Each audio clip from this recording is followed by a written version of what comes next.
आज बनतोय मस्त खमंग असा उडदाच्या डाळीचा ठेचा. तो कसा तर चला संपूर्ण व्हिडिओ बघा, अगदी संपूर्ण माहिती सांगते शेवटपर्यंत, त्यासाठी व्हिडिओ बघा. तर चला कृती चालू करूया.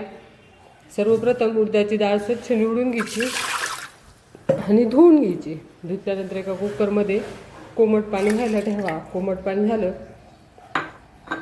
डाळ त्यामध्ये घालून घ्या आणि हिंग घातल्यानंतर हळद घालायची. आता आपण ह्या डाळीला 4 शिट्ट्या काढून घेणार आहोत. ह्या कुकरच्या 4 शिट्ट्या होतात तोपर्यंत आपण फोडणीची तयारी करून घ्यायची आहे.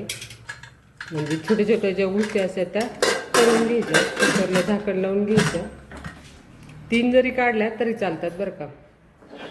आता आपला कुकर झालेला आहे, तुम्ही पाहू शकता. आपल्याला डाळ ना अगदी जशी पाहिजे नव्हती ना तशी शिजलेली आहे.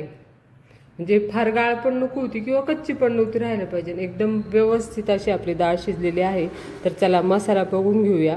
मसाल्यामध्ये 2-3 हिरव्या मिरच्या, लसूण, कोथिंबीर, जिरे, आल्याचा तुकडा आणि खोबरं हे मिक्सरला वाटून घेऊया. चला आता फोडणीची तयारी करून घ्या.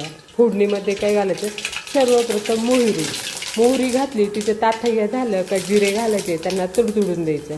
नंतर आपला कढीपत्ता घालून घ्यायचा आणि कढीपत्त्याने चांगल्या उड्या मारल्या की त्यामध्ये आपण बारीक चिरलेला कांदा जो आहे तो घालून द्यायचा. आता हा कांदा अगदी लाल होऊन द्यायचा, म्हणजे फार जाळायचा पण नाही, पण लाल होऊन द्यायचं व्यवस्थित.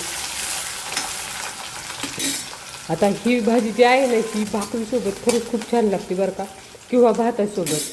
तर हा कांदा लाल होतोय तोपर्यंत आपण काय करूया, आता बऱ्यापैकी लाल झाला आहे. ह्यामध्ये आपलं हिरवं जे वाटण होतं ना, आपण मिक्सरला वाटून घेतलं ते घातले आणि आपण त्यात अगदी 2-3च मिरच्या घातलेल्या आहेत. पण आपला हा ठेचा आहे थोडासा तिखट, त्यासाठी काळा मसाला आणि बिडगी मिरची जी आपण लाल तिखट केलेलं आहे ते आहे. गावरान लाल तिखट घालू नका. तुमच्याकडे बिडगी मिरचीचं लाल तिखट असेल ते घाला, काश्मीरी लाल तिखट जे असेल ते घाला.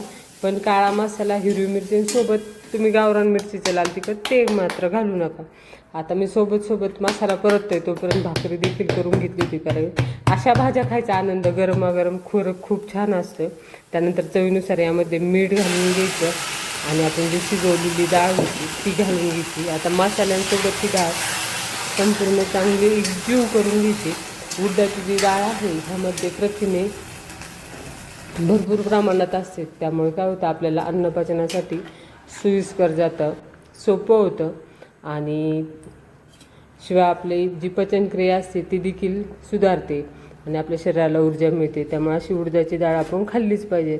त्यानंतर आवश्यकतेनुसार तुम्ही ह्यामध्ये पाणी घालून घ्या आणि छान कमी गॅसवर 4 ते 5 मिनटं एकजीव डाळ शिजून घ्या. वरनं कोथिंबीर घाला आणि आपली अशी झटपट उडदाच्या डाळीचा ठेचा आहे हा तयार झालेला आहे. याच्यावरनं फक्त थोडंसं गावरान तूप घालून घ्यायचं.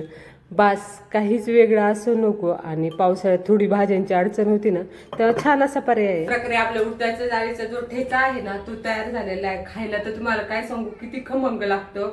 याच्यावर काय करायचं, मस्त भाकरी घ्यायची, तुम्ही कोणती घ्या, ज्वारीची, तांदळाची, बाजरीची, मस्त कुस्कुरायची. त्यावरनं ही भाजी घालून घ्यायचा हा ठेचा आणि त्यावरती साजूक तूप आणि सोबत कांदा आणि लिंबू. वास काहीच नाही पाहिजे. 5 स्टार हॉटेलला हरवणार ही डिश, हे मी सांगते. तुम्ही नको म्हणता हे असं काहीतरी करा, आपण मस्त जीवूया आणि जेवल्यानंतर अगदी शांत झोप लागेल.